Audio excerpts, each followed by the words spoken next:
Good evening class. Welcome to Gyan Sutra 366। तो भाई I hope आपने चैनल को सब्सक्राइब कर लिया होगा। और भाई जो आगे की अपडेट्स हैं जितनी भी, उनके लिए तो आपको चैनल को सब्सक्राइब करना पड़ेगा।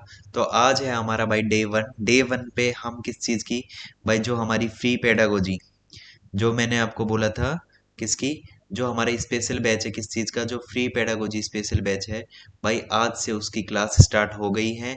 और आज क्लास कौन सी, आज क्लास फर्स्ट है भाई। ठीक है। इस बैच में आपको क्या क्या चीज़ें मिलने वाली हैं, पहले थोड़ा सा उसके बारे में डिस्कस कर लेते हैं। भाई ये एक पेडागोजी स्पेशल बैच है, जो कि आपके जितने भी टीचिंग एग्जाम्स की आप तैयारी कर रहे हो, चाहे वो कोई भी एग्जाम हो।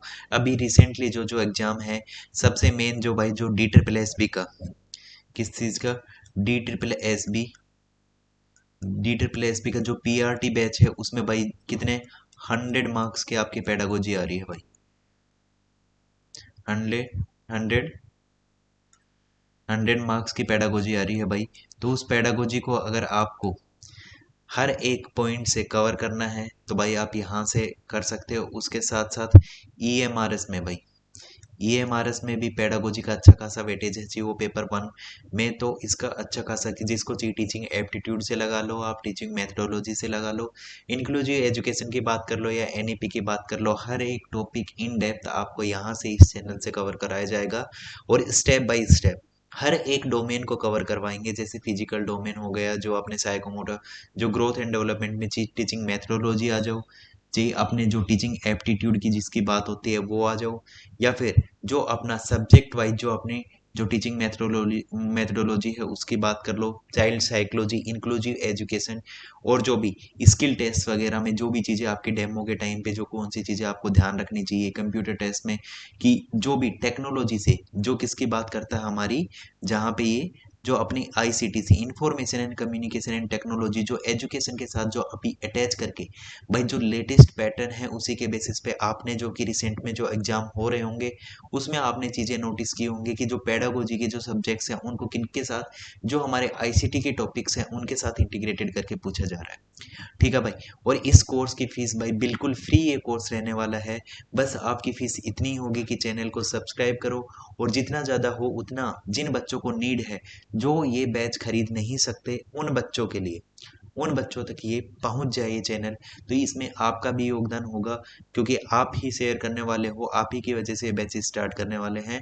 और इसके साथ साथ जो जो चीज़ें हम कवर करवाने वाले हैं, इसके साथ साथ आपको क्लास PDF के साथ साथ जो भी आपको लेटेस्ट पैटर्न पे बेसिस, एग्जाम एनालिसिस के बेसिस पे बिल्कुल सिलेबस ओरिएंटेड पढ़ाया जाएगा।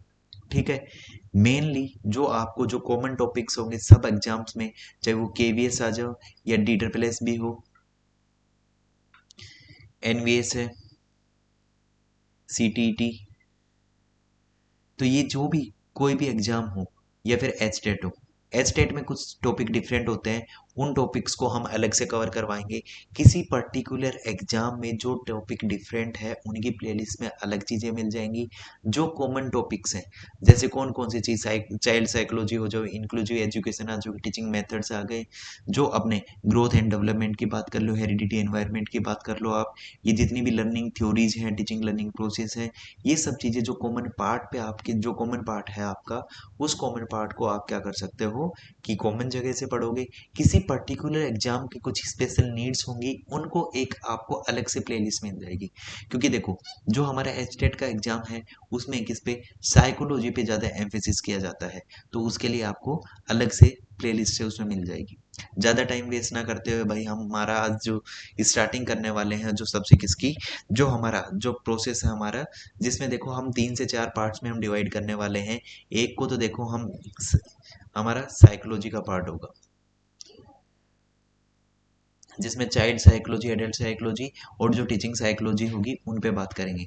दूसरी चीज़ पे जिसमें पर्सनैलिटी हो गया, क्रिटिकल थिंकिंग हो गया, जो हमारी क्रिएटिविटी हो गया, जो हेड्स के बारे में या थिंकिंग हेड्स हो गए, इन सब चीज़ों के बारे में जिसमें हम पढ़ने वाले हैं वो साइकोलॉजी का टॉपिक है।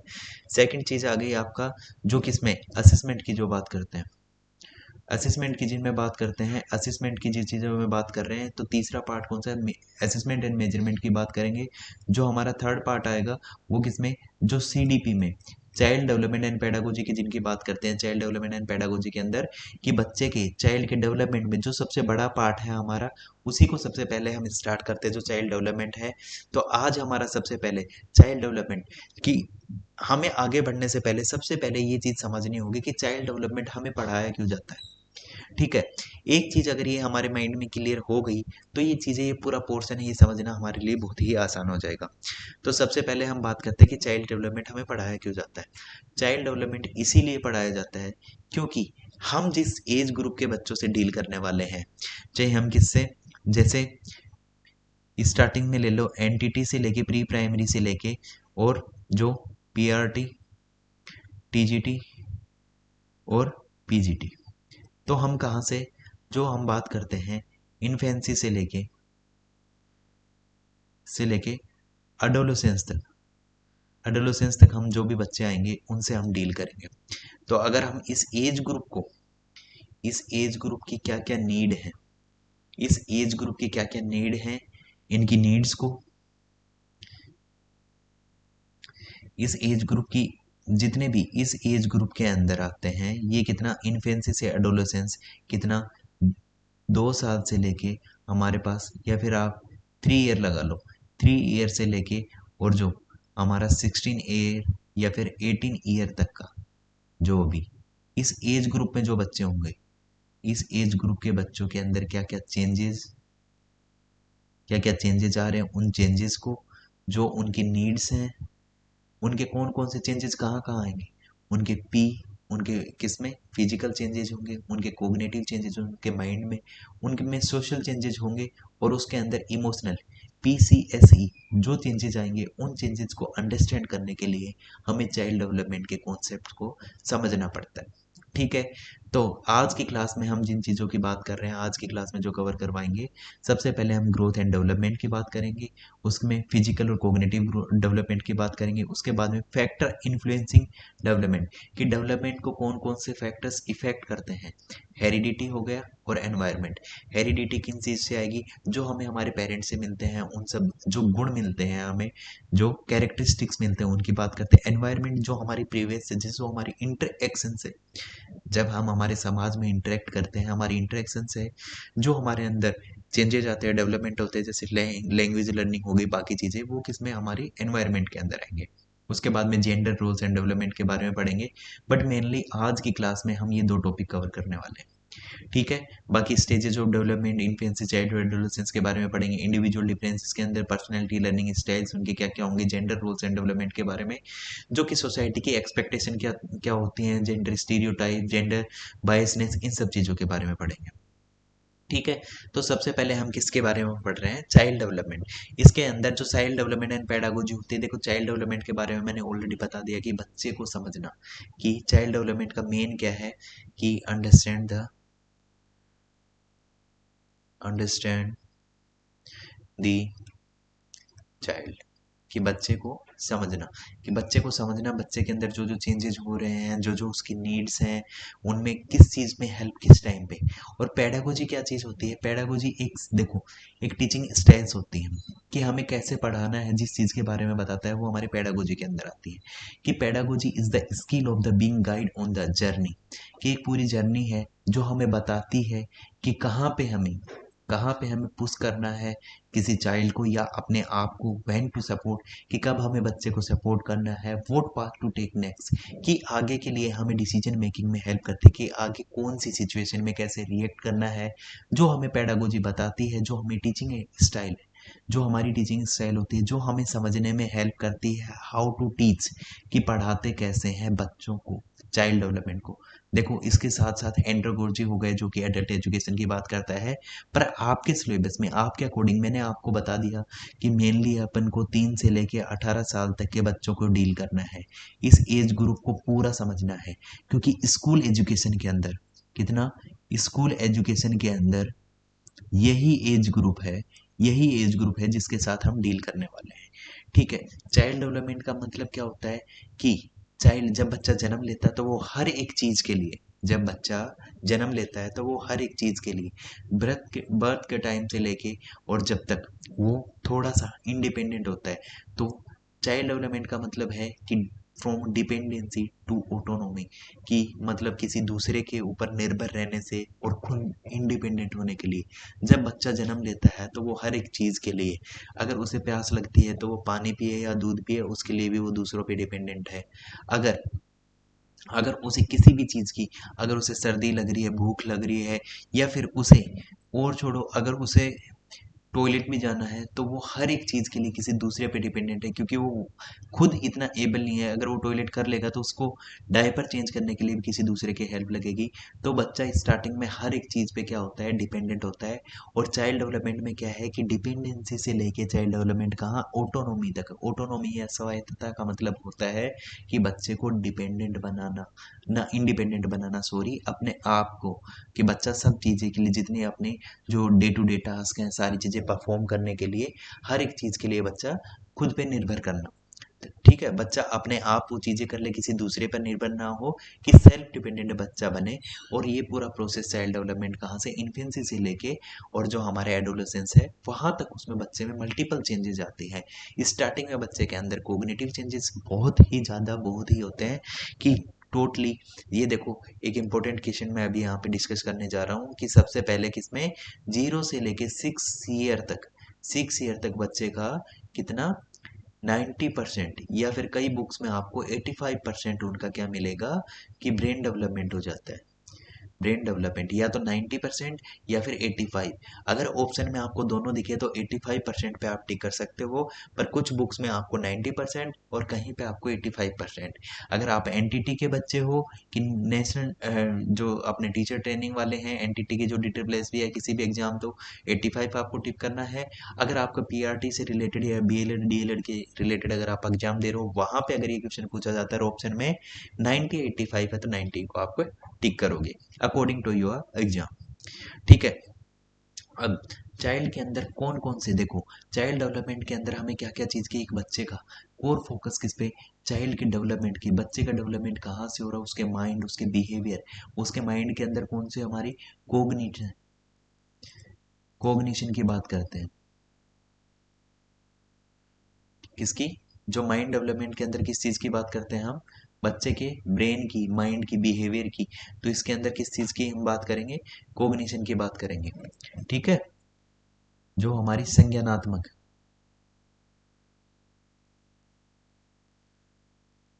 कोग्निशन डेवलपमेंट, उसके संज्ञानात्मक विकास के बारे में बात करेंगे, कि उसके अंदर डेवलपमेंट के अंदर, माइंड के डेवलपमेंट के अंदर, जो अभी मैंने लास्ट में डिस्कस किया, कि 85 या 90% तक उनका डेवलपमेंट होता है इस एज ग्रुप तक। उसके अंदर बच्चे के अंदर बायोलॉजिकल चेंजेस क्या आते हैं, फिजिकल चेंजेस के साथ साथ बर्थ से लेके उसके अंदर, देखो फिजिकल चेंजेस कैसे आएंगे, कि बच्चा स्टार्टिंग में क्या करता है, कि खुद पे, कि एक फिजिकल चेंजेस की बात कर लेते हैं, कि स्टार्टिंग में बच्चा कैसे बैठना भी नहीं सीखता, कि स्टार्टिंग में बच्चा लेटा रहता था, फिर वो खुद से बैठना सीखता है, उसके बाद में वो खड़ा होना क्रोल करना सीखता है, फिर खड़ा होना सीखता है, फिर वो चलना सीखेगा। चलना सीखने के बाद में फिर वो दौड़ करना सीखता है। तो वो सब चीज़ें किसमें, फिजिकल चेंजेस आएंगे, कि जो बर्थ से लेके और उसके अंदर आएंगे। और बायोलॉजिकल चेंजेस के अंदर और कौन कौन से आएंगे फिजिकल चेंजेस के अंदर, कि जब बच्चा, दूसरी बात सबसे मेजर जब चेंजेस आते हैं कब, जब बच्चा एडोलेसेंस में, जब बच्चा प्रवेश करता है, जब एंट्री करता है एडोलेसेंस में बच्चा, तो जब बच्चा एडोलेसेंस में एंट्री करता है तो उसके सेकेंडरी सेक्सुअल ऑर्गन्स जब प्यूबर्टी हिट करती है उसमें, तो उनके अंदर सबसे मेजर फिजिकल चेंजेस जो देखे जाते हैं, बायोलॉजिकल चेंजेस देखे जाते हैं, उनमें हार्मोनल चेंजेस के बारे में हम बात करते हैं। तो जो हार्मोनल चेंजेस या कोई भी चेंजेस हम देखते हैं, तो कौन से हमारे बायोलॉजिकल चेंजेस, जब हमारे सेकेंडरी सेक्सुअल ऑर्गन्स एक्टिव होते हैं, जब हमारे हार्मोन्स एक्टिव होते हैं, तो बायोलॉजिकल और फिजिकल चेंजेस देखने को मिलेंगे। उसके अंदर फिजिकल चेंजेस के अंदर जब हम एडोलेसेंस पढ़ेंगे उसके अंदर और डीप से पढ़ेंगे साइकोलॉजिकल चेंजेस, कि मतलब उनके थॉट प्रोसेस में, उनकी थिंकिंग में, उनके जो मेंटल स्टेट है उस चीज़ में, और इमोशनल इवोल्यूशन में, कि उनकी हेल्प होती है, जो जो चेंजेस होते हैं। कि एक बच्चा, जब हम प्याजे की बात कर लेते हैं, प्याजे की बात करते हैं, तो प्याजे की स्टार्टिंग में स्टेजेस की हम बात करेंगे। इनकी थ्योरी भी हम पढ़ेंगे, ग्रोथ एंड डेवलपमेंट की जो थ्योरीज हैं उनके बारे में। पर जब देखो, जब हम प्याजे की बात करते हैं, उनके मेंटल स्टेट की बात करते हैं, कि बच्चा स्टार्टिंग में लॉजिक लगाने की नहीं होती, कि बच्चे को में लॉजिक कब डेवलप होता है, कि जैसे कन्वर्सेशन हो गया या फिर किसी भी चीज़ की डिवर्सिफिकेशन हो गया, ये सब चीज़ें कब की बात करते हैं, ये चीज़ें जब बच्चा कॉन्क्रीट ऑपरेशनल स्टेज में हो जाता है, और लॉजिक की बात करते हैं जहाँ पे बच्चा लॉजिकल थिंकिंग की बात करते हैं जब वो फॉर्मल स्टेज में आ जाता है। फॉर्मल स्टेज मतलब बच्चा 8 से लेकर 10 साल तक हो जाएगा, तब उसके अंदर वो समझ विकसित होगी उस लेवल की। तो जो मेंटल और इमोशनल चेंजेस आएंगे वो साइकोलॉजिकल चेंजेस के अंदर आते हैं, मेंटल प्रोसेस या किसी भी चीज़ के अंदर। उसके बाद में emotional changes, emotional development and the resilience, कि इमोशनल चेंजेस के बारे में हम इसमें पढ़ने वाले हैं कि बच्चे के अंदर कौन कौन सी चीज़ें जो जो चेंजेस आते हैं उनकी बात करते हैं। कि स्टार्टिंग में देखो आपने देखा होगा कि स्टार्टिंग में जो किस चीज़ की बात करते हैं, जो ओडिपस कॉम्प्लेक्स और इलेक्ट्रा कॉम्प्लेक्स की बात करते हैं कि उनकी इमोशनल के अंदर की अपोजिट जेंडर के साथ, जैसे कि इलेक्ट्रा और ओडिपस के अंदर कि गर्ल्स अपने फादर की तरफ और बॉयज अपने मदर की तरफ अट्रैक्ट होते हैं। उसके बाद में फिर वो बाद में एक टाइम पीरियड आता है कि जब बच्चे क्या नहीं कर पाते, कि जब बच्चे सेम जेंडर के साथ रहना पसंद करते हैं। उसके बाद में वो सब चीज़ें किसमें, बच्चों की इमोशनल चेंज में, उनके थॉट प्रोसेस में, इमोशंस में आ जाते हैं कि एक पर्टिकुलर एज पे जब उनके हार्मोन्स वर्क करते हैं तो उस टाइम पे वो कहाँ पे अपोजिट सेक्स के साथ इन सब चीज़ों के साथ अट्रैक्ट होते हैं। ठीक है, तो इन्हीं सब चीज़ को हम डिटेल में पढ़ने वाले हैं। तो सबसे पहले हम आते हैं कि बच्चे का सबसे पहले डेवलपमेंट कहाँ से स्टार्ट होता है। बच्चे का डेवलपमेंट भाई उसके कहाँ से, वूम टू टूम। डेवलपमेंट कहाँ, वूम टू टूम। वूम टू टूम का मतलब समझ गए होंगे आप कि गर्भ से कब, कि जब बच्चा किसमें, प्रीनेटल स्टेज में होता है, कि उसके जब बच्चा वूम में होता है, गर्भ में होता है, तब से लेके और जब तक बच्चे की डेथ होती है तब तक डेवलपमेंट निरंतर चलता रहता है। ठीक है, एक क्वेश्चन यहाँ से आपका बन गया है कि ये डेज दे के आपको पूछा जाता है कि गर्भ काल का समय या प्री नेटल डेवलपमेंट की स्टेज में, या फिर कितने टाइम पे जो कॉन्सेप्शन का टाइम होता है उसके टाइम पीरियड के बारे में पूछता है, वो तो 9 मंथ या 280 दिन की बात करते हैं। ठीक है, प्री नेटल डेवलपमेंट। उसके बाद में नियोनेट्स कितनी स्टेज तक होता है, कि या तो 14 दिन तक जब बच्चा जन्म लेता है, जीरो से 14 डेज या 2 वीक्स तक नियोनेट का होता है, नवजात की जिसकी बात करते हैं। फिर चाइल्डहुड आ जाता है। चाइल्डहुड को हम फिर फर्दर 2 पार्ट्स में डिवाइड करते हैं, एक अर्ली और एक लेटर चाइल्डहुड। अर्ली और लेटर चाइल्डहुड की जब बात करते हैं तो इसका टाइम पीरियड कितना है, कि जितने 2 से लेके 6 साल तक, और ये 6 से लेके 12 साल तक। ये जीरो नहीं है भाई, 2।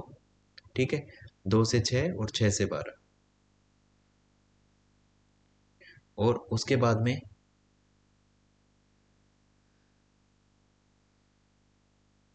2 से 6 और 6 से 12, इससे बीच में एक स्टेज और हमारी बची हुई है जिसे हम बेबीहुड बोलते हैं। बेबीहुड कितना, कि जो जिसे 14 डे से 2 ईयर तक, इन दोनों को मिला के नियोनेट और बेबीहुड को बना के कौन सी, इन्फेंसी। इन्फेंसी स्टेज बनती है। इस स्टेज का टाइम पीरियड 0 से लेके 2 ईयर तक होता है। और ठीक है, मेनली हम देखिए फर्दर डिवाइड कर रखे, सब स्टेजेस में डिवाइड कर रखा है। उसके बाद आते हैं हम किसमें, एडोलेसेंस में। एडोलेसेंस के एज ग्रुप कितना, 12 से लेकर 9 ईयर तक होता है। डेवलपमेंट क्या होता है, एक साइकोलॉजिकल चेंजेस होते हैं जो एंटायर लाइफ स्पेन एक इंडिविजुअल के अंदर जो चेंजेस हमारे देखे जाते हैं। ठीक है, मेनली हम ये बात कर लेते हैं कितनी स्टेज होती हैं, कि मेनली 4 स्टेज होती है। एक इन्फेंसी 0 से 2, फिर चाइल्डहुड की बात कर लेते हैं। अर्ली चाइल्डहुड 2 से लेके 6, लेटर चाइल्डहुड 6 से लेके 12 साल तक, और एडोलेसेंस 12 से लेकर 19 साल तक। अगर नॉर्मल आपको अगर किसी साइकोलॉजिस्ट का, या फिर अगर किसी पर्टिकुलर, अगर किसी थ्योरिस्ट का अगर नाम दे के नहीं पूछा जाता, तब तक आपको किस चीज़ के बारे में, इन्हीं 4 स्टेजेस का एज ग्रुप है, इसको कंसीडर करते हुए चलना है। या पर्टिकुलर किसी का नाम दे के अगर पूछ लिया तो आपकी स्टेजेस चेंज हो जाएंगी। उनका स्टेज, किसी ने 8 स्टेज दिए, किसी ने 12, किसी ने 4, किसी ने 6, किसी ने 16 स्टेजेस तक के बारे में बताया है। उनके बारे में हम डिटेल में आगे पढ़ने वाले हैं, उनके नाम के साथ। ठीक है, विद ट्रिक्स आपको मैं बताने वाला हूँ। अब आते हैं, देखो कुछ डेफिनेशन है किस चीज़ की, उनकी डेफिनेशन देखो। एक चीज़ और भी मैं बता देता हूँ कि पेडागोजी एक ऐसा सब्जेक्ट है जिसके अंदर अगर आप उसे हिंदी मीडियम के अंदर अगर पढ़ना स्टार्ट कर दोगे तो पेडागोजी के अंदर आपको बहुत से कन्फ्यूजन होने वाले हैं, क्योंकि यहाँ पे एक स्टेज के कम से कम 10 से या फिर 10 तक बता रहा हूँ कि 1 2 3 4 करके ऐसे एक स्टेज के दो के नाम है, मल्टीपल नेम्स हैं।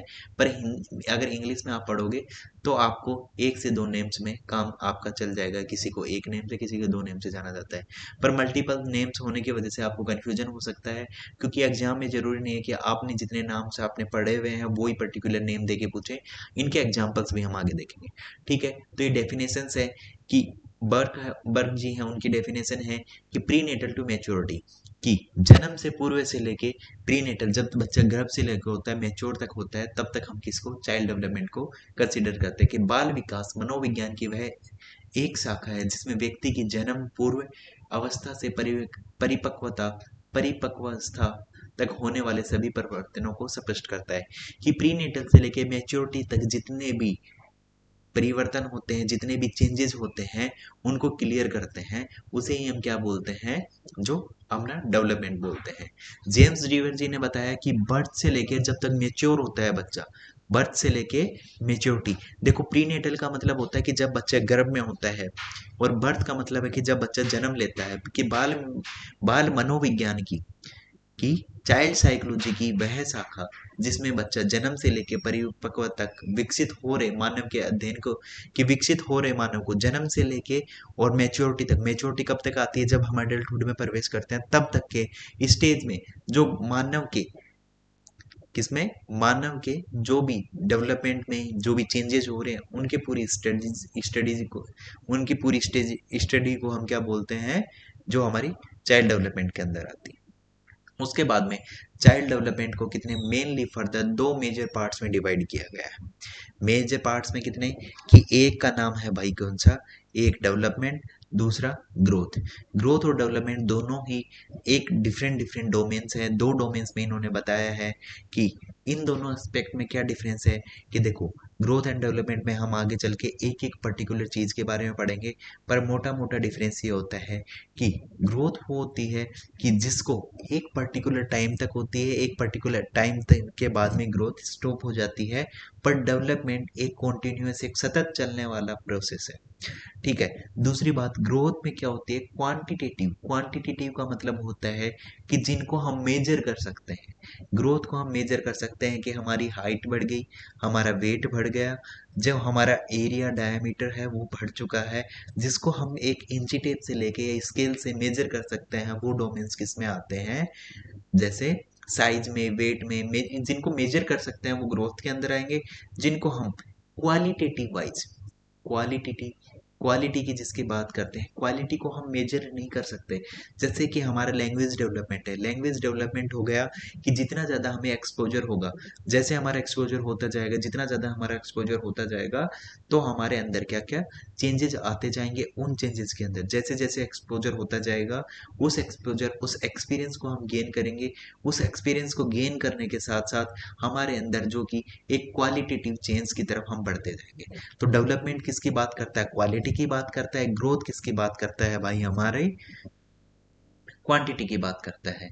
ऑल्सो डेवलपमेंट के अंदर क्वालिटी और क्वांटिटी दोनों होते हैं। डेवलपमेंट कहाँ से स्टार्ट होता है, डेवलपमेंट वूम टू, वहीं वूम टू टूम, कि गर्भ से लेके और कब्र तक डेवलपमेंट चलता रहता है। यहाँ पे ग्रोथ किस चीज़ की बात करता है, ग्रोथ एक पर्टिकुलर पर्टिकुलर स्टेज पे स्टॉप हो जाता है, एक पर्टिकुलर स्टेज पे जाके ये रुक जाएगा। ठीक है, यहाँ तक आई होप आपको समझ में आएगा। अगर कुछ भी डाउट है तो आप कमेंट्स में पूछ सकते हो।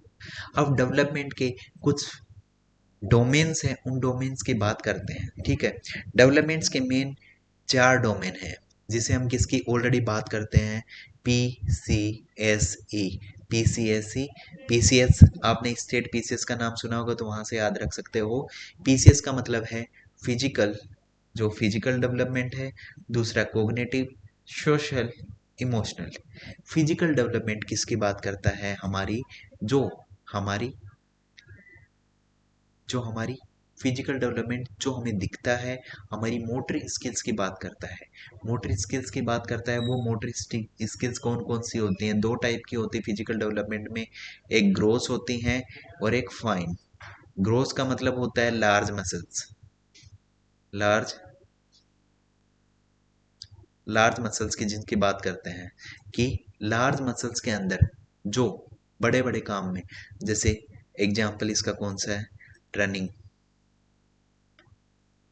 रनिंग में, जंपिंग में, वॉकिंग में,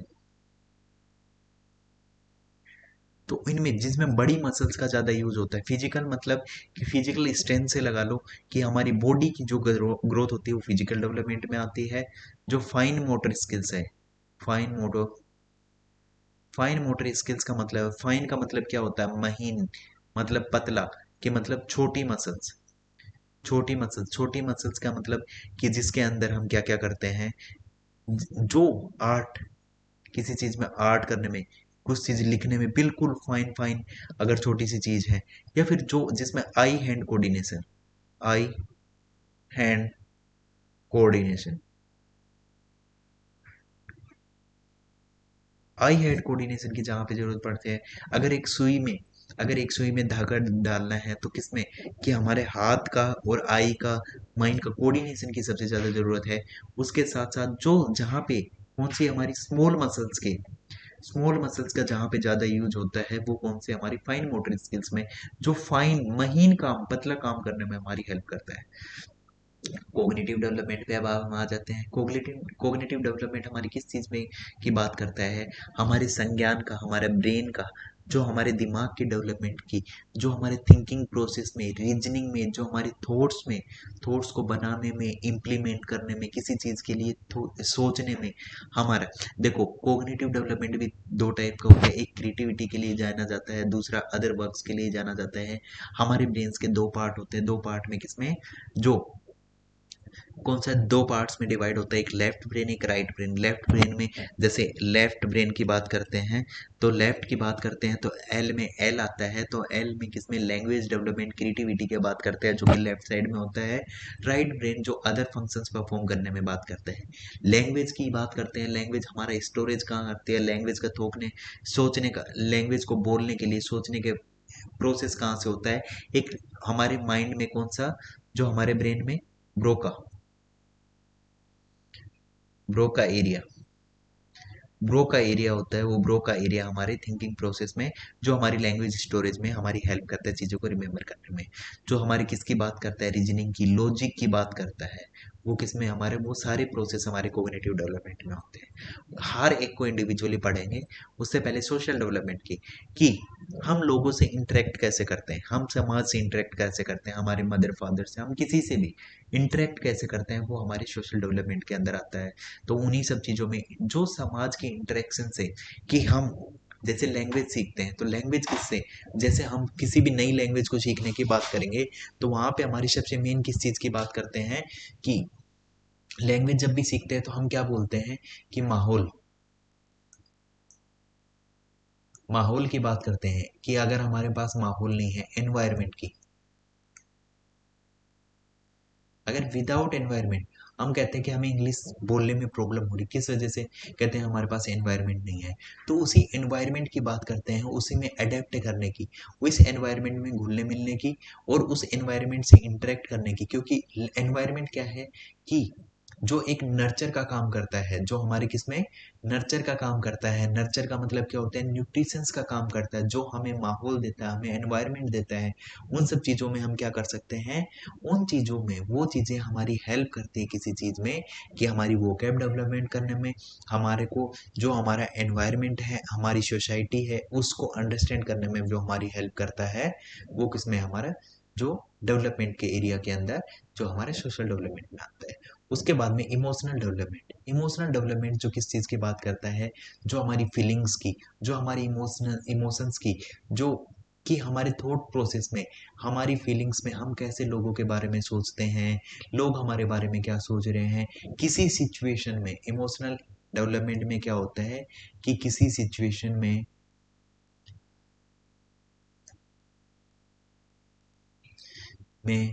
हाउ टू कंट्रोल और अंडरस्टैंड इमोशंस। इमोशनल डेवलपमेंट में क्या होता है, हमारी फीलिंग्स कैसे डेवलप होती हैं। देखो, जन्म के साथ हमारे तीन जो कि इमोशंस होते हैं, जन्म के टाइम पे तीन इमोशंस होते हैं। बर्थ के टाइम पे वो कौन कौन से हैं? लव, दूसरा एंगर, और तीसरा लव। लव, एंगर और जेलेसी। ये जो तीन हैं वो हमारे बाय बर्थ, लव, एंगर और जेलेसी, तीनों के तीनों ये हमारे किससे, जन्म के साथ ही हमें मिलते हैं। ठीक है भाई। उसके बाद में नेक्स्ट है, अभी हम इसको, जो हमारा एक डोमेन है, सबसे पहला डोमेन जो कौन सा, किसकी, फिजिकल डोमेन की बात करते हैं।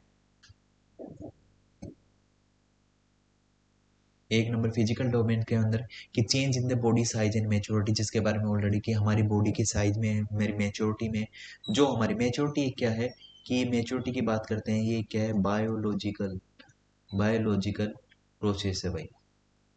देखो भाई, थोड़ी सी राइटिंग चेंज आएगी क्योंकि फर्स्ट टाइम ये यूज कर रहा हूँ, क्योंकि उससे पहले बोर्ड पे थोड़ी सी ठीक हो गई थी, बट अभी ये जो पेन टैब है इस पे थोड़ा सा डिफरेंट होता है। ठीक है। तो हमारी फिजिकल डेवलपमेंट के अंदर चेंज इन बॉडी और साइज और मैच्योरिटी में जो चेंजेस आता है उनकी बात करते हैं।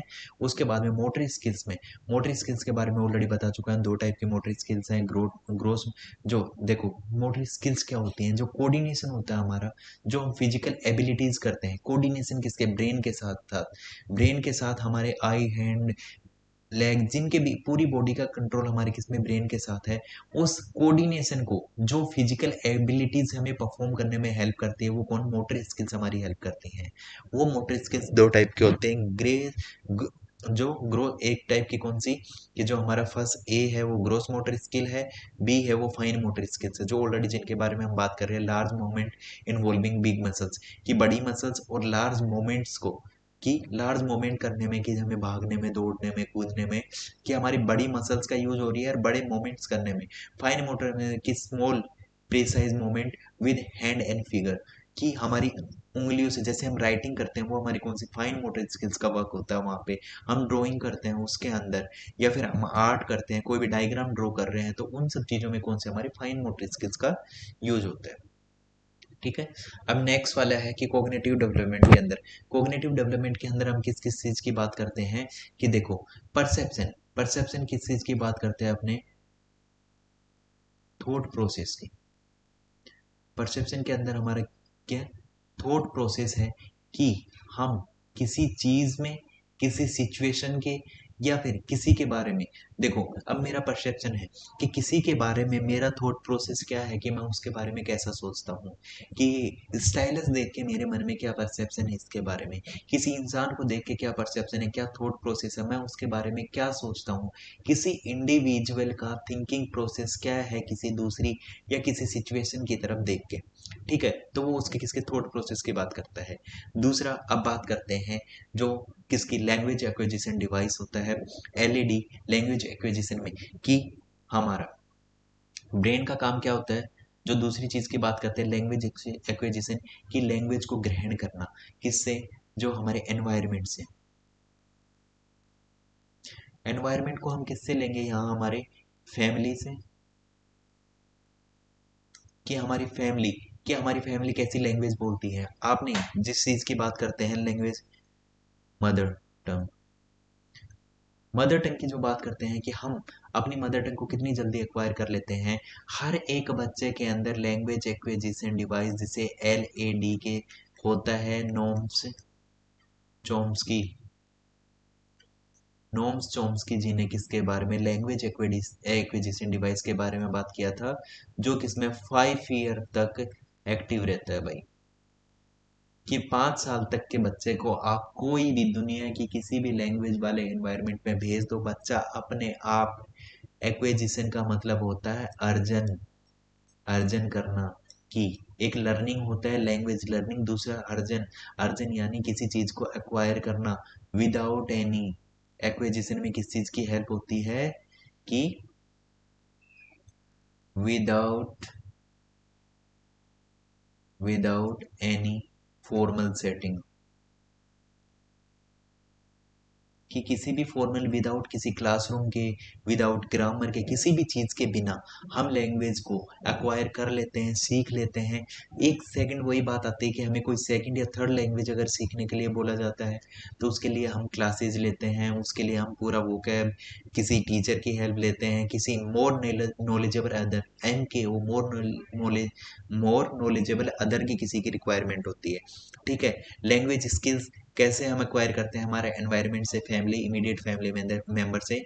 और इसी चीज़ को, लैंग्वेज एक्विजिशन को, देखो ये समझना जरूरी क्यों है कि NEP 2020 में एक गाइडलाइन आई है। वो गाइडलाइन कौन सी है NEP 2020 में? NEP 2020 की वो गाइडलाइंस, NEP 2020 की वो गाइडलाइंस कौन सी है?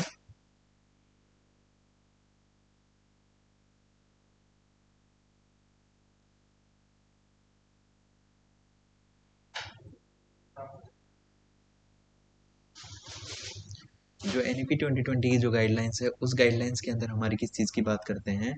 उसके अंदर हम बात कर रहे हैं कि हर एक बच्चे को जो एजुकेशन है, जो हमारी स्टार्टिंग है स्कूल एजुकेशन की जो सेटिंग,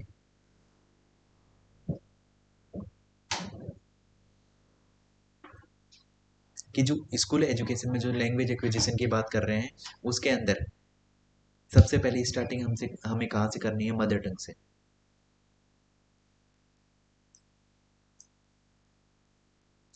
मदर टंग से, कि क्लास, जो हमारी प्राइमरी एजुकेशन है, जो किस चीज़ की बात करते हैं, जिसमें हम फाउंडेशन एजुकेशन की जिसके अंदर बात कर रहे हैं, फाउंडेशन एजुकेशन जैसे 5+3+3+4 की बात करते हैं। इसमें जो स्टार्टिंग का 5 है, ये कौन सा, जो हमारी फाउंडेशन स्टेज है, इसके अंदर जो हमारी एजुकेशन होगी वो किसमें? मदर टंग में। क्योंकि इस टाइम तक बच्चे का सबसे ज़्यादा, जितनी भी वोकैब डेवलप होती है, चीज़ों को समझने होते हैं, वो सब चीज़ें कहाँ से बच्चा अपनी फैमिली से सीख रहा होगा, कि बच्चे का इसमें वो जो थिंकिंग प्रोसेस है, सब चीज़ें, जैसे ही बच्चा स्कूल में आता है 5 ईयर तक, उसका जो LED है वो थोड़ा सा डाउन हो जाता है, जो लैंग्वेज एक्विजिशन डिवाइस। उसके बाद में हम बच्चे को डायरेक्ट इंग्लिश में अगर बातें करने के लिए बोलेंगे, सब चीज़ें अगर उसे इंग्लिश में सिखाएंगे, तो बच्चा उन सब चीज़ों को ग्रैब नहीं कर पाएगा। इस चीज़ को समझने के लिए किस चीज़ की बात करते हैं हम? मदर टंग की बात करते हैं। उसके बाद में तीसरी चीज़ की बात कर रहे हैं, मेमोरी की बात करते हैं। मेमोरी हमारे किस चीज़ में हेल्प करती है? जो एक कोग्निटिव प्रोसेस है, कि जो हमारे को किसमें, जो इंफॉर्मेशन स्टोरेज, मेमोरी किस चीज़ में, जो इंफॉर्मेशन को स्टोरेज करने में हमारी हेल्प करती है। ये भी देखो, एक शॉर्ट मेमोरी होती है, एक लॉन्ग मेमोरी होती है, एक एपिसोडिक मेमोरी होती है, एपिसोडिक मेमोरी होती है। देखो, शॉर्ट मेमोरी किस चीज़ के, एक स्मॉल पीरियड ऑफ टाइम के लिए होती है, एक पर्टिकुलर छोटे से टाइम के लिए होगी, कि छोटी सी चीज़ें सीख लें। दूसरी चीज़ जो किसकी बात करते हैं हम, जो इसमें दूसरी चीज़ बात करते हैं हमारी लॉन्ग टर्म मेमोरी की, एक लंबे टाइम पीरियड तक जिन चीज़ों को हम बार बार रिवाइज करते रहेंगे, वो चीज़ें हमें लंबे किसी पर्टिकुलर टाइम पीरियड तक याद रहेंगी। एपिसोडिक मेमोरी वो होती हैं कि जो वन से लाइफ टाइम हमारी चीज़ें होती हैं, वो हम जीवन में कभी नहीं भुला सकते। या तो वो कोई अच्छे इवेंट्स भी हो सकते हैं, कुछ बुरे इवेंट्स भी हो सकते हैं, जो हमें एक लंबे पीरियड पर लाइफ टाइम तक जो चीज़ें होती हैं, वो एपिसोडिक, किसी पर्टिकुलर एपिसोड की भी बात कर सकते हैं।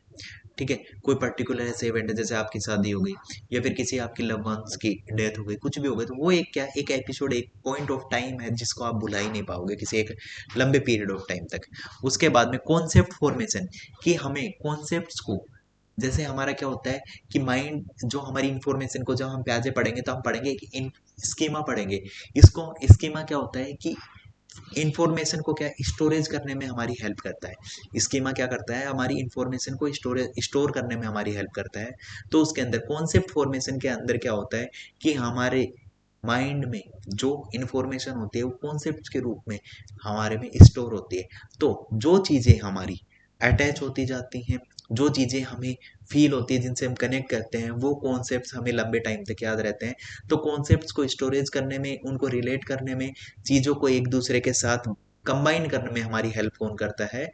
Cognitive development. उसके बाद में मेंटल प्रोसेस हमारे कौन कौन से आते हैं, कि thinking, reasoning, planning, decision making और प्रॉब्लम सॉल्विंग। तो इनके अंदर देख, अगर हम कुछ भी सोचते हैं, तो उसके अंदर भी हमारा माइंड का यूज होता है। किसी चीज के पीछे क्या रीजन है, रीजन को फाइंड आउट हम करते हैं। किसी चीज के पीछे अगर कोई प्रॉब्लम है, प्रॉब्लम के पीछे कोई भी रीजन है, तो वहां पे रीजनिंग अप्लाई होती है कि क्या रीजन है इस चीज के पीछे। अगर कोई प्रॉब्लम है, इस प्रॉब्लम के पीछे क्या रीजन हो सकता है, कि कोज क्या होगा इसके पीछे का। उसके बाद में किसी भी इवेंट को हमें अगर सक्सेसफुल बनाना है, तो उसके लिए हमें क्या एक प्लानिंग करनी पड़ेगी। तो प्लानिंग में भी किसमें हमारी कॉन्सेप्ट जो कोग्निटिव डेवलपमेंट है उनका यूज होता है। उसके बाद में डिसीजन मेकिंग में भी हमारा कि हमें डिसीजन मेकिंग, अगर कोई भी डिसीजन हम लेते हैं तो उस डिसीजन से पीछे पहले हम उसके पॉजिटिव्स नेगेटिव्स, उसके क्या आउटकम्स होने वाले हैं, जो आगे फ्यूचर में होने वाले, वो हम सोचते हैं। वो सोचना ही क्या होता है, जो हमारे कोग्निटिव प्रोसेस है और उसके जो कंपोनेंट्स है, जो माइंड है, ब्रेन है, उस चीज़ों को एनालिसिस करने में जो हमारी मेहनत करता है, डिसीजन मेकिंग, कोग्निटिव डेवलपमेंट। उसके बाद में प्रॉब्लम सॉल्विंग। प्रॉब्लम सॉल्विंग में क्या लॉजिक के साथ किसी प्रॉब्लम को हम सोल्व करते हैं, उसके रीजन का, उसका मेन कॉज क्या है, उसके आउटकम्स क्या हैं, उस प्रॉब्लम के मेन पर्टिकुलर कि उसकी जड़ क्या है, उसको ढूंढने में हमारी हेल्प कोग्निशन करता है। उसके बाद में अटेंशन, कि किसी चीज में हम कितने टाइम तक, किसी चीज में, किसी पर्टिकुलर टास्क में हम कितनी, जैसे आपका अटेंशन स्पैम की बात करते हैं कि जब बच्चा किसी भी एक चीज में होता है, जब बच्चा छोटा होता है, तो 10 से लेके 15 मिनट तक उसका अटेंशन स्पैम होता है, फिर 20 मिनट, या फिर 25 मिनट, या फिर 30 मिनट। ये धीरे धीरे एज के साथ साथ आपका अटेंशन स्पैम बढ़ता जाएगा कि आप किसी पर्टिकुलर टास्क में कितने देर तक बिना अपना ध्यान भटकाए, आप किसी चीज में कितनी देर तक अटें अटेंशन से, मतलब किसी चीज में अपने ध्यान से, कि हर एक चीज को फोकस से किसी चीज को आप फॉलो कर सकते हो, उसके बारे में। उसके बाद में वही चीज brain functions in the language, की लैंग्वेज में देखो लेफ्ट ब्रेन के लिए बताया था, ब्रोका एरिया मैंने ऑलरेडी डिस्कस किया था, focus on logical reasoning and the analytic skills. किसी एनालिसिस करने में हमारा कौन सा लेफ्ट ब्रेन हमारे हेल्प करता है। देखो क्रिएटिविटी और आर्टिस्टिक एबिलिटीज को परफॉर्म करने में, टास्क में क्रिएटिविटी जैसे आर्ट का काम हो गए, या डेकोरेशन हो गई किसी चीज की, या कुछ समथिंग न्यू, हर एक पर्टिकुलर फील्ड में हर एक क्रिएटिविटी की जरूरत होती है। कुछ फाइंड समथिंग न्यू, कि न्यू आइडिया जो ओरिजिनलिटी की बात करता है, कुछ डिफरेंट की बात करता है, यूनिकनेस की बात करता है, वो जो हमारे किसमें राइट ब्रेन का काम होता है। उसके बाद में लैंग्वेज, जो कौन से लैंग्वेज एक्विजिशन डिवाइस कॉन्सेप्ट, जिसके बारे में हम ऑलरेडी, जो किसने, नोम चॉम्स्की जी ने जिसके बारे में बताया था। उसके बाद में सोशल डेवलपमेंट पे हम आ जाते हैं कि सोशल डेवलपमेंट हमारा क्यों है। देखो नॉलेज को एक्विजिशन करने के लिए, कि नॉलेज को समझने के लिए, नॉलेज को एक्वायर करने के लिए हमारा सोशलाइजेशन होना बहुत ही जरूरी है। The process of the gaining knowledge for interaction, कि इंटरेक्शन से जो हमें नॉलेज मिलती है वो हमारे सोशल डेवलपमेंट के अंदर आता है। स्किल डेवलपमेंट में हमारा, कि जिस स्किल डेवलपमेंट का मतलब होता है कि किसी पर्टिकुलर, जैसे कि स्किल का मतलब होता है कि जैसे टीचिंग भी एक स्किल है, और ये स्किल्स कहाँ से, जब हम बार बार एक इंटरेक्ट करते हैं, कि जब हम उस चीज को प्रैक्टिस करते हैं, या फिर gaining the skill interact successfully, कि जितना ज्यादा हम इंटरेक्ट करेंगे, जितनी ज्यादा हम प्रैक्टिस करेंगे, उतना ज्यादा हम उस स्किल में परफेक्ट और मास्टर्स होते जाएंगे। उसके बाद में जो एक्टिव पार्टिसिपेशन, कि लोगों के साथ ग्रुप डिस्कशन हो गए, किसी एक्टिविटी में पर्टिकुलरली एक्टिवली पार्टिसिपेट करना, engaging as a member of the social setting, कि लोगों के बीच में एक साथ रह के ग्रुप में टीम वर्क में काम करना, एक्टिव पार्टिसिपेशन करना हमारा सोशल डेवलपमेंट का पार्ट है। उसके बाद में कोऑपरेशन, कि working together toward common goals, कि कोई कॉमन गोल है, कि जैसे कोऑपरेशन का मतलब होता है कि किसी कॉमन गोल है, कि आज से 10 दिन बाद में आपकी स्कूल में स्पोर्ट्स डे होने वाला है, आपका कॉमन गोल है कि आपकी क्लस्टर ऑफ स्कूल्स को, जैसे सीबीएसई का क्लस्टर होता है, सीबीएसई के क्लस्टर में आपके गेम्स है, तो आपकी स्कूल का क्या गोल होगा, कि अगर आपके टीचर हैं तो उन सभी टीचर्स का ये गोल होगा कि जिस भी एक्टिविटी में जाए हमारे बच्चे, उसमें गोल लेके आए। तो सबका क्या है, कॉमन गोल है, और सारे टीचर मिलके, साथ मिलके बच्चों को जब वो प्रैक्टिस करवाते हैं किसी कॉमन गोल तक, एक पर्टिकुलर कॉमन गोल तक पहुंचने के लिए, वो कोऑपरेशन की बात करते हैं।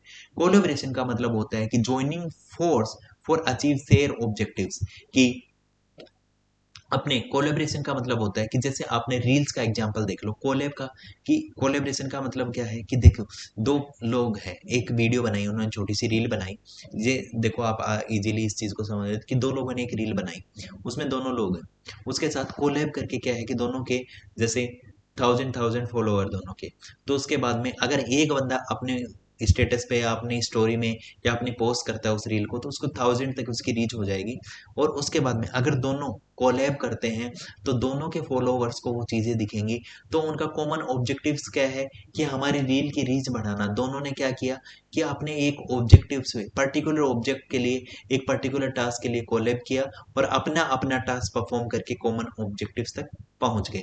कोऑपरेशन में क्या होता है कि सारे लोग एक ही टास्क के लिए वर्क कर रहे हैं, पूरी टीम एक ही टास्क के लिए वर्क कर रही है। ठीक है, आई होप यहाँ तक आपको समझ में आ गया। अगर कोई भी दिक्कत है, डाउट है, समस्या, परेशानी, आप टेलीग्राम ग्रुप पे पूछ सकते हो, नीचे कमेंट्स में आप पूछ सकते हो।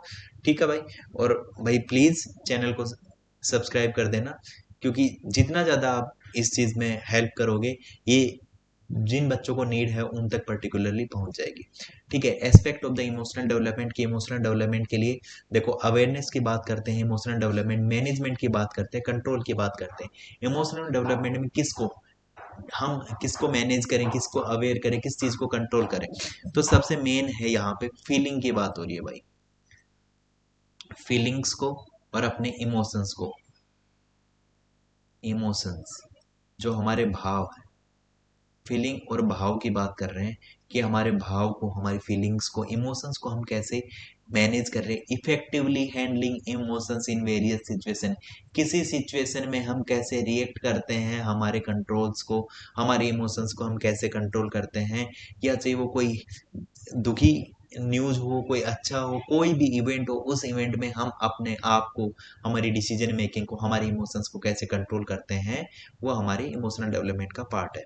उसके बाद में सेकंड चीज़ की बात करते हैं हमारे कंट्रोल की, maintaining composer and directing emotion positively, कि हम दूसरे के इमोशंस को और अपने इमोशंस को कैसे कंट्रोल करके, कैसे अंडरस्टैंड, दूसरे को कैसे अंडरस्टैंड करके, किसी सिचुएशन को इफेक्टिवली कैसे अंडरस्टैंड करके, उस एनालिसिस करके, उस किसी पर्टिकुलर सिचुएशन को एनालिसिस करके उसमें रिएक्ट कैसे करना है, और अपने थॉट्स को, कौन से थॉट्स हमारे बाहर निकालने हैं, कौन से इमोशन हमारे अंदर रखने हैं, उस कंट्रोल्ड सेटिंग को हम क्या बोलते हैं कि पॉजिटिवली हम हमारे इमोशंस को कैसे कंट्रोल कर रहे हैं। ठीक है, अवेयरनेस की, अवेयरनेस किसके बारे में, अवेयरनेस कि recognise understand one's emotion and their impact, कि किसी के इमोशंस को, किसी की फीलिंग्स को अंडरस्टैंड करना और उसे एनालिसिस करना कि हमारे इस स्टेप से या हमारे इस वर्ड से, हम किसी चीज़ पे गुस्सा करने से या फिर किसी के लिए वो उसके इम्पैक्ट्स क्या हो सकते हैं, उस चीज़ की अवेयरनेस होना, वो भी आपके इमोशनल डेवलपमेंट में आएगा आएगा कि देखो कि हम किसी पर्टिकुलर सिचुएशन में या किसी काम में अगर हम ज़्यादा इन्वॉल्व हो जाते हैं, उसके बाद में किसी को हम झूठे वादे कर देते हैं, तो उन वादों से, उन झूठी प्रोमिस से, उस झूठे प्रोमिस से सामने वाले पे कितना इम्पैक्ट पड़ेगा, उस चीज को अगर आप अंडरस्टैंड कर पा रहे हो, तो आपको अपने इमोशंस की अवेयरनेस है, अपने और दूसरों के इमोशंस। पर्टिकुलरली इमोशनल डेवलपमेंट का है कि understand one's and others emotions, कि अपने इमोशंस को अंडरस्टैंड करना, दूसरे के इमोशंस को अंडरस्टैंड करना, और उसमें हाउ टू रिएक्ट, उसमें रिएक्ट कैसे करना, हाउ टू रिएक्ट, कि देखो मैनेज करके, कंट्रोल करके, अवेयर होके सिचुएशंस के बारे में हमें कैसे रिएक्ट करना उस चीज के बारे में। उसके बाद में देखो स्टेजेस हैं जिनके बारे में पर्टिकुलरली हमने ऑलरेडी पढ़ चुके हैं, फिर भी एक बार देख लो कि स्टार्टिंग कहाँ से, कॉन्सेप्शन से होती है। कॉन्सेप्शन में जो गर्भकाल के लिए हम बोलते हैं, उसमें एम्ब्रियो फॉर्मेशन बनता है, फिर फीटस डेवलपमेंट होता है, फिर birth, crawling, walking, physical changes और इमोशनल डेवलपमेंट। ठीक है, तो ऑलरेडी इमोशंस के बारे में, फिजिकल वर्किंग हमारे फिजिकल के अंदर आ गई, क्रोलिंग भी आ गई, बर्थ से लेके फीटस डेवलपमेंट, एम्ब्रियो फॉर्मेशन और कॉन्सेप्शन, जिसके बारे में जो हमारी किस चीज में आती है, हमारे प्री प्री कंसेप्शन पीरियड के अंदर जो आती है, ये वो 4 स्टेज है, तो इनके बारे में भी हम पढ़ते हैं। ठीक है, तो यही वही सेम स्टेज है कि डेवलपमेंट बीइंग द कॉन्सेप्शन की डेवलपमेंट यहाँ से स्टार्ट होता है, गर्भकाल से, कॉन्सेप्शन से। उसके बाद मैच्योरेशन, हेरिडिटी फैक्टर इन्फ्लुएंस, पूरे लाइफ का है, वूम टू टूम तक का पूरा का एक फ्लो चार्ट है, physical changes, observe growth and milestone, cognitive changes, development, thinking skills, emotional changes, socio emotional changes और एजिंग के बारे में, जिसके बारे में बात करते हैं। ठीक है, उसके बाद में विकास की प्रक्रिया कहाँ से स्टार्ट होती है कि गर्भधारण के बाद विकास शुरू होता है और 2 सप्ताह के बाद में शुरू होता है। ठीक है, विकास 2 सप्ताह के बाद में, देखो जिसके बारे में हम बात भी करते हैं कि गर्भधारण के बाद में विकास शुरू हो जाता है कि जैसे बच्चा कॉन्सेप्शन में गर्भ में आता है कि देखो कि आपने देखो मेंस्ट्रुएशन साइकिल के बारे में आपने सुना है कि कैसे कैसे एक बच्चे का वो होता है, उसके बारे में एक थोड़ी सी स्टोरी मैं आपको बता देता हूँ जल्दी से कि देखो कि जैसे ही स्पर्म इंजेक्ट करते हैं हम, जैसे ही मेटिंग के बाद में स्पर्म जाता है वो फ्लोपियन ट्यूब में जाके, फेलोपियन ट्यूब में दोनों एम्ब्रियो और स्पर्म का इंटरेक्शन होता है, उसके बाद में वो धीरे धीरे कि हमारे जो फीटस होता है वो रेडी होता है। जैसे फीमेल्स में जो फीटस होता है वो हर एक मंथ रेडी होता है किस चीज़ के लिए, गर्भधारण करने के लिए, कि मतलब जो कॉन्सेप्शन करने के लिए, बेबी को पालने के लिए पूरी तैयारी की जाती है। उस पूरी तैयारी को देखो मैं नॉर्मल वर्ड्स में बता रहा हूँ, बायोलॉजिकल वर्ड्स इसके कुछ भी हो जाते हैं कि जैसे ही अगर क्या होता है मेहमान आता है कि घर में मेहमान आते हैं तो पूरी क्या करते हैं हम, पूरा घर को सजा लेते हैं कि घर में कोई भी चीज़ें ऐसे ऐसे नहीं होनी चाहिए, कि बेड सही होने चाहिए, हर एक चीज़ अपनी जगह पे पूरी सेट होनी चाहिए। तो उसी के लिए कि जैसे ही हर एक मंथ गर्भ जो फीटस होता है वो अपने आप को प्रिपेयर करता है, अपने आप को प्रिपेयर करता है किस लिए कि अभी वो क्या होने वाला है कि जो स्पर्म ओ वो करके एम्ब्रियो आने वाला है, एम्ब्रियो का वेट करते हैं। जब वो नहीं आता जब वो नहीं आता तो अगर आप किसी चीज़ की, देखो एक चीज़ मैं आपको बताता हूँ, अगर आप किसी चीज़ का बेसब्री से इंतजार कर रहे हो कि फॉर एग्जांपल आपका बॉयफ्रेंड और गर्लफ्रेंड आपसे मिलने वाले वाले हैं, आप उनका वेट कर रहे हो काफ़ी टाइम से और आप बार बार हर बार आप उनका वेट करते हो, तो आपने पूरा रूम वगैरह सब सजा रखा है, पर फिर वो नहीं आता तो फिर क्या होगा, गुस्सा आता है ना। तो अगर वो गुस्सा आता है तो आप क्या करोगे कि जितना भी आपने सजाया था वो पूरा फैला दोगे। सेम वही काम किसके साथ, अपने फीटस के साथ होता है। जो मेंस्ट्रुएशन साइकिल आती है सेम वही होता है कि जो हमारा फीटस है वो अपने आप को रेडी करता है, बट जब पूरा प्रोसेस कंप्लीट नहीं होता है, एम्ब्रियो बन के नहीं आता, तो उसमें क्या होगा कि जब मेटिंग नहीं हो पाती है तो उसके टाइम पे क्या होंगे कि जो साइड में जो फीटस के साथ साथ एक लाइनिंग होती है, जैसे ये पूरा पीयर शेप हो गया हमारा,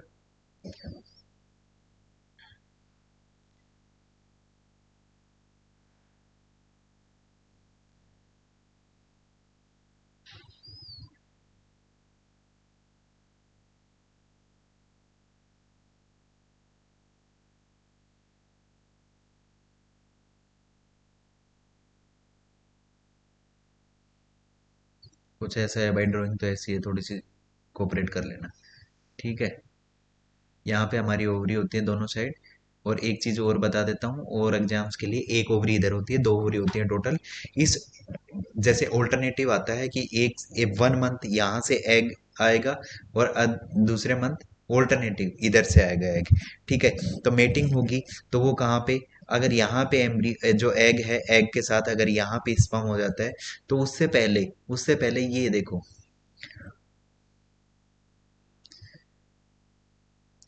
कि ये क्या कर लेते हैं, गर्भ को रेडी करते हैं।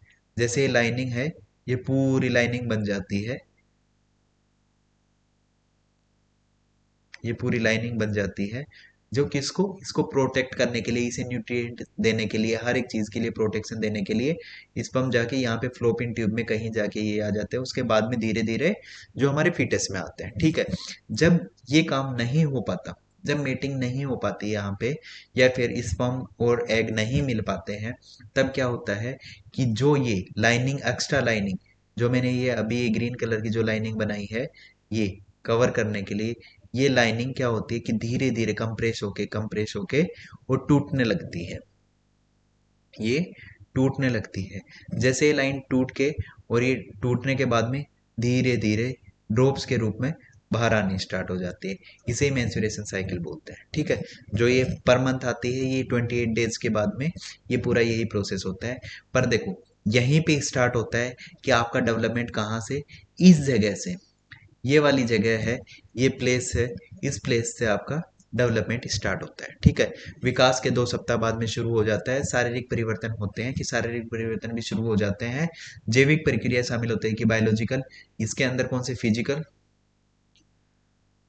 और इसके अंदर बायोलॉजिकल, फिजिकल और बायोलॉजिकल प्रोसेस स्टार्ट हो जाते हैं। ठीक है, और विकासात्मक चरण कौन से आते हैं, कि विकासात्मक चरण 20 ईयर की आयु तक जारी रहते हैं, कि जो इसकी ग्रोथ की बात करते हैं वो 20 साल तक की एज में होते हैं। अब आते हैं पर्टिकुलरली ग्रोथ पे, कि ग्रोथ क्या है, कि इंटरनल और एक्सटर्नल पार्ट्स होते हैं जो कि ग्रो करते हैं हमारे, वो एक पर्टिकुलर टाइम पीरियड तक होती हैं। फिजिकल स्ट्रक्चर में हमारे जो फिजिकल चेंजेस होते हैं वो हमारे किसमें, ग्रोथ के अंदर आते हैं। उसके बाद में बायोलॉजिकल प्रोसेस हैं, कि जो बायोलॉजिकल प्रोसेस होते हैं वो किसी पर्टिकुलर एज ग्रुप तक होते हैं, पर्टिकुलर टाइम तक, 20 ईयर्स की, जिसके बारे में हम बात कर रहे थे, कि लिविंग बीइंग में फर्स्ट डेवलप कम और लेटर, कि लिविंग बींग्स में जो क्या होता है, कि सबसे पहले कि ग्रोथ आती है और उसके बाद में डेवलपमेंट आता है। ग्रोथ और डेवलपमेंट में आने का क्या मतलब है, कि जैसे लास्ट वाली स्लाइड में देखो, कि सबसे पहले यहाँ पे क्या हो रहा है, कि जैसे स्पर्म और एग दोनों जब मिल रहे हैं तो क्या होता है, फिजिकल डेवलपमेंट, जब किसका, एम्ब्रियो का फॉर्मेशन होना स्टार्ट होता है, तो सबसे पहले कौन सा, फिजिकल डेवलपमेंट होता है। ठीक है, growth start 2 week after the conception, कि कंसेप्शन के 2 वीक और एंड के बाद स्टार्ट होती है। It involve physical process for limited maturity, कि ये एक फिजिकल प्रोसेस तक, कि किसके अंदर, ग्रोथ के अंदर फिजिकल, जो किसकी बात करता है, क्योंकि स्टार्टिंग में जो मैंने किसकी बात करती है भाई, क्वाली क्वांटिटेटिव, सॉरी क्वालिटेटिव नहीं, क्वांटिटेटिव। और जो डेवलपमेंट है वो क्वालिटेटिव और क्वांटिटेटिव दोनों प्रोसेस है। कि ग्रोथ किस चीज की बात करता है, हमारी क्वांटिटेटिव प्रोसेस की बात करता है। ग्रोथ किस चीज की, क्वांटिटेटिव। क्वांटिटी मतलब जिस चीज को हम क्या कर सकते हैं, मेजर, कि माप सकते हैं जिस चीज को, कि हम हमारे हाइट को, वेट को, इन सब चीज को मेजर कर सकते हैं। ठीक है, तो ग्रोथ का भाई यही चीज थी, कि यूनिवर्सल प्रोसेस है, वूम टू टूम स्टार्ट होता है, ये कॉम्प्लेक्स प्रोसेस है, जो कब से, कि जो इन्फेंसी से, ये प्री कन्वेंशन की गर्भ का विकास, जीवन के पहले चरण में विकास की नींव रखना, उसके बाद में अर्ली चाइल्डहुड, फिर किशोरावस्था, एडोलेसेंस की बात कर रहे हैं, फिर उसके बाद में जो एडल्टहुड की बात करते हैं, फिर वृद्ध अवस्था के साथ साथ ये चीजें खत्म हो जाती हैं। ठीक है, कि हमारी डेथ तक जाके, टूम तक जाके ये चीजें, ग्रब तक ना, सॉरी कबर तक जाके ये चीजें खत्म हो जाती है। देखो प्रारंभिक में क्या, जो मील के पत्थर का क्वेश्चन अधिग्रहण, कि देखो जो अर्ली चाइल्डहुड होता है उसके अंदर लैंग्वेज एक्विजिशन हो गया, उसके अंदर हमारी फिजिकल डेवलपमेंट हो गया, कोग्निटिव डेवलपमेंट हो गया, कि हम हमारे एनवायरनमेंट से इंटरेक्ट कर करके चीज़ों को, इंटरेक्शन के साथ सोसाइटी में कैसे रिएक्ट करना है, वो सब चीज़ें हम एक्सपीरियंस ग्रहण करते हैं। उसके बाद में बचपन में, चाइल्डहुड में क्या क्या करते हैं, कि उसके अंदर हम स्किल्स का डेवलपमेंट करते हैं, जो चीज़ें हमें लर्निंग प्रोसेस में हेल्प करती है, जो चीज़ें हम सीखते हैं, नॉलेज, उन सब चीज़ों में हम कॉन्टिन्यूसली हमारा जो ग्रोथ होती रहती है। किशोरावस्था में जो हमारी किसकी आइडेंटिटी की बात करती है, इंडिपेंडेंस की बात करते हैं, जो किसमें, किशोर अवस्था में, कि बच्चे के अंदर मेजरली फिजिकल चेंजेस कौन सी, किशोर अवस्था। एडोलेसेंस के अंदर सबसे ज्यादा फिजिकल चेंजेस किसके अंदर, एडोलेसेंस के अंदर आते हैं।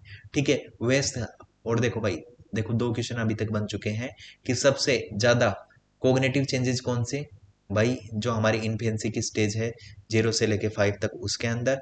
और सबसे ज्यादा फिजिकल चेंज जो हमारे भाई ये किशोरावस्था वाली है, इसके अंदर सबसे ज्यादा होता है। वैसा व्यक्तिगत और पेशेवर विकास के इसके अंदर हमारा, कि जो जिस टाइम पे अभी हम बैठे हैं वो कौन से, हमारे अडल्टहुड की बात कर रहे हैं, जो हमारे एडोलेसेंस की बात कर रहे हैं, और यहाँ पे जो हमारे व्यस्तता की बात चल रही है, कि जो अडल्टहुड की बात चल रही है, कि उसके अंदर पर्टिकुलर, कि किसी व्यक्तित्व, कि किसी इंसान की कैसी पर्सनैलिटी है, वो किस काम के लिए बना है, कि वो अपने आप को फाइंड आउट कर ले, कि वो इस दुनिया में किस काम के लिए आता है, उस काम के लिए, उस चीज पे हम बात करते हैं। उसके बाद में वृद्धावस्था की बात करते हैं, कि जो किसमें एजिंग की बात होगी, कि ज्ञान और अनुभव की समृद्धि, कि अपने एक्सपीरियंस के साथ साथ और अपने नॉलेज के बेसिस पे, कि उनको ट्रांसफॉर्म करना, उन सब चीज़ों के बारे में बात करता है।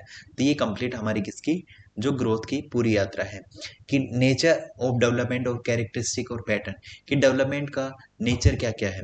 कि देखो डेवलपमेंट कहाँ से स्टार्ट होता है, कि जनरल टू स्पेसिफिक, कि डेवलपमेंट कहाँ से, जनरल, कि सामान्य से लेके, कहाँ से, कि सामान्य से लेके विशिष्ट, सामान्य से लेके किसी पर्टिकुलर तक विशिष्ट,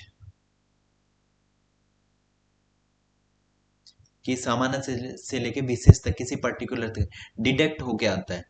डिडक्टिव मेथड आपने सुना है कि किसी पहले क्या होता है, जनरलाइजेशन टर्म होती है, फिर किसी पर्टिकुलर की तरफ आता है कि जनरल टू स्पेसिफिक। ये यूनिवर्सल प्रिंसिपल है कि सामान्य चीजों से लेके, कि देखो बच्चा पहले किसी चीज को कोई भी टास्क परफॉर्म करता है सामान्य चीजों की तरफ करेगा, कि जनरल टू स्पेसिफिक। कि अगर एक छोटे बच्चे को आप अगर ये पेन देते हो, अगर एक छोटे बच्चे को आप पेन देते हो तो बच्चा उस पेन को कैसे होल्ड करेगा, बच्चा उस पेन को दोनों हाथों से होल्ड करेगा।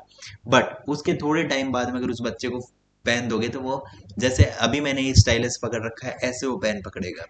फिर थोड़े टाइम बाद में उसे पेन दोगे, फिर वो पर्टिकुलरली लिखना स्टार्ट करेगा, तो बच्चा ऐसे ऐसे करके लिखेगा।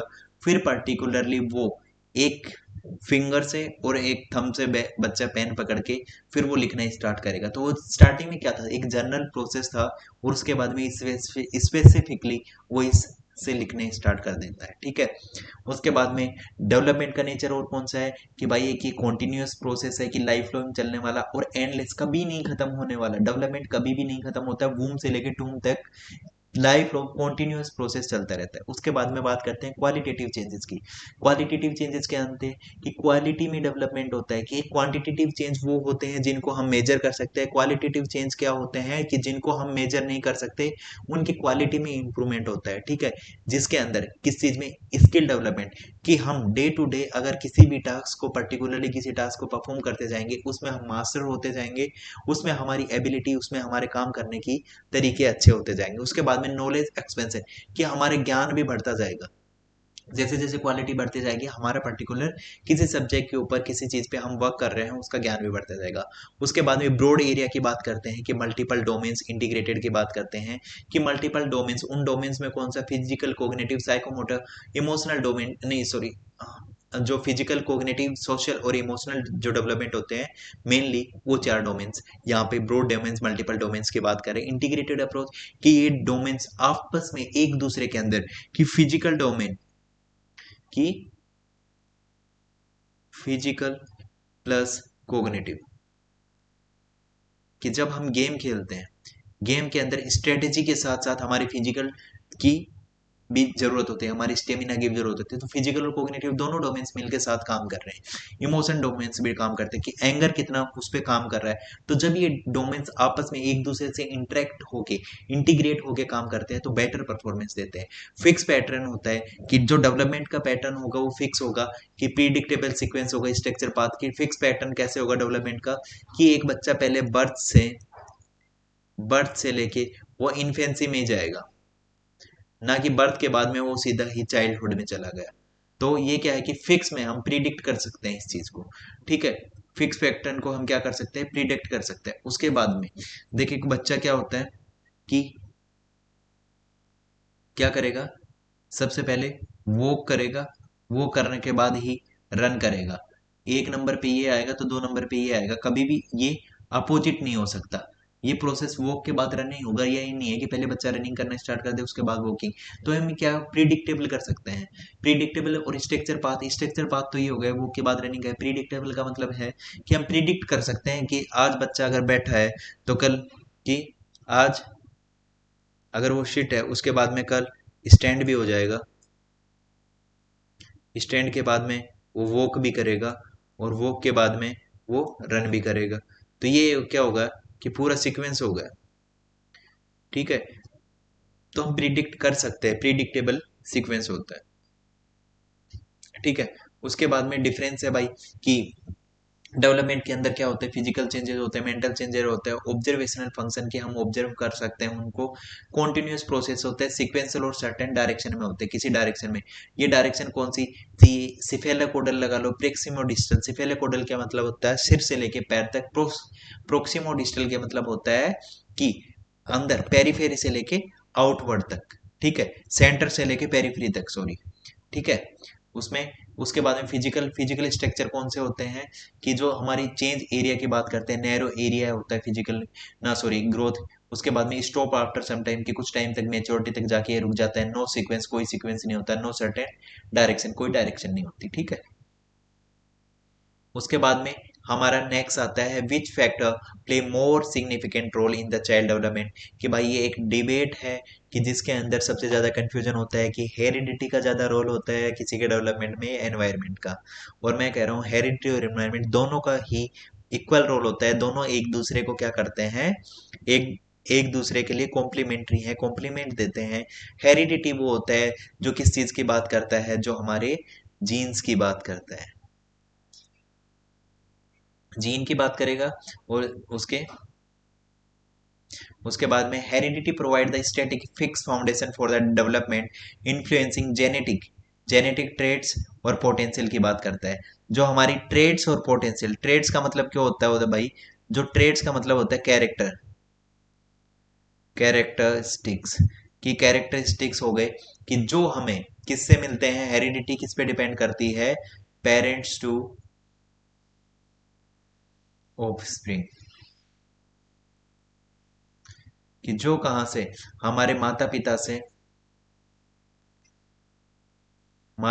से चाइल्ड पे बात करती है।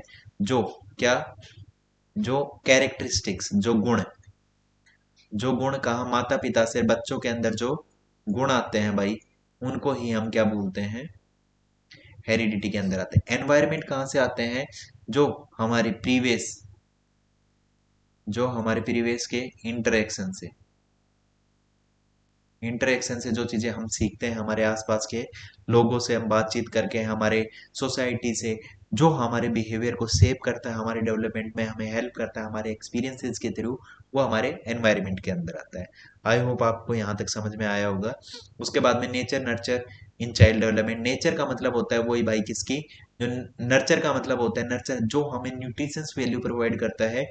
न्यूट्रिशन मतलब जो चीज़ें हमें बाहर से मिलती हैं, जो चीज़ें कहाँ से, हमें बाहर से जो चीज़ें मिल रही हैं, हमारे एनवायरनमेंट से जो चीज़ें मिल रही हैं, वो न्यूट्रिशन का काम करता है। नेचर जो हमारे अंदर एबिलिटीज़ हैं, जो हमारे पेरेंट्स से हमें मिली हैं, जो हमारी जो किससे, जो हमारे जीन्स की बेसिस पे, जो हमारे पूर्वजों से हमें जो चीज़ें मिलती है, जो हमारा पोटेंशियल है, जैसे हमारे परफॉर्म करने के, टास्क परफॉर्म करने में। देखो कुछ चीज़ जैसे हमारे आई कलर हो गया, हेयर हो गए, और जो जो ईयर लोब्स है, ये टच है, डिटेच है या अटैच है, ये सब चीज़ें भी किस पे, हमारे जो जेनेटिक और हेरिडिटी फैक्टर्स पे डिपेंड करती हैं। कि child development the core outcome of the nature और नर्चर, कि चाइल्ड डेवलपमेंट कोर आउटकम कौन है, नेचर और नर्चर है। नेचर का मतलब आता है कौन, किसकी बात कर रहे हैं हम, एनवायरनमेंट की बात कर रहे हैं, एक्सपीरियंसेस की बात करते हैं। नर्चर जो जेनेटिक और हेरिडिटी की बात करता है। ठीक है भाई। तो आई होप भाई आपको यहाँ तक, कल हम इससे आगे स्टार्ट करने वाले हैं, कि आज आपको कहाँ से हेरिडिटी तक आपने पढ़ लिया होगा। उसके बाद में भाई, ठीक है, उसके बाद में जो कल की क्लास है हम उससे आगे स्टार्ट करेंगे। और भाई ये हमारा फ्री बैच है जो, और ये टेलीग्राम चैनल है। तो अगर आपको क्लास पीडीएफ, जो किसकी,